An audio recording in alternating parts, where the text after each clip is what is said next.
তো দেখতে পাচ্ছেন একটি অ্যাম্পলিফায়ার। তো এটির আপনার এই ভলিউমগুলোতে সমস্যা হয়েছে, এটা পুরা আপনার ফ্রি হয়ে গেছে।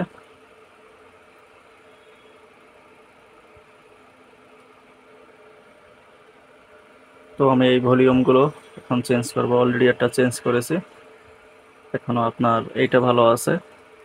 তো এইটা আর এইটা, এই দুইটা আমি এখন চেঞ্জ করব। এবং এটি নষ্ট আছিল, এটি ছিল এখানে, তো এটি আমি এখন খুলেছি, খুলে নতুন একটি লাগিয়েছি। এখন আমি এই দুই পাশে দুইটা পরিবর্তন করব। তো এটার কারণে আপনার ওই সমস্যা হতো কি, সাউন্ড কম বেশি দিলে আপনার স্পিকারে একটা বাড়তি নয়েজ করতো।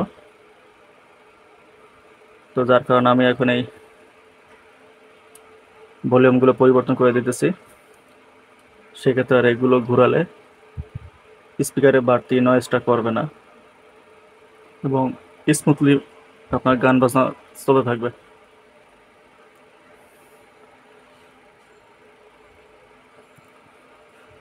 তো এটি একটি আপনার 4 ট্রানজিস্টর অ্যাম্পলিফায়ার।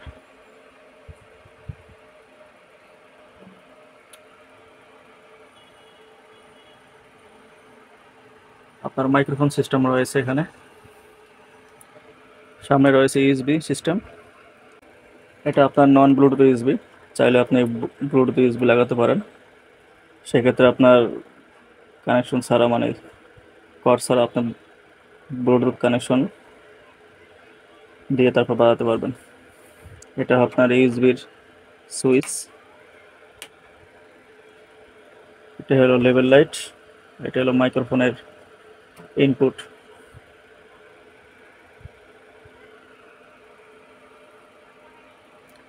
একটি কুলিং ফ্যান রয়েছে এবং একটি 24 ভোল্টের ট্রান্সফরমার, এবং এটি হলো আপনার একটি 12 ভোল্টের ট্রান্সফরমার, যেটি আপনার লেভেল লাইট এবং ইউএসবি, পরে কুলিং ফ্যান, আপনার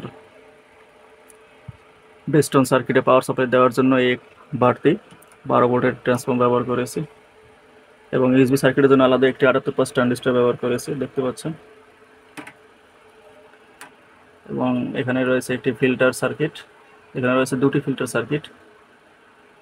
তো এটি আপনার এই ট্রানজিস্টর বোর্ডের জন্য, এবং নিচেরটি আপনার বেস্টন সার্কিটের জন্য।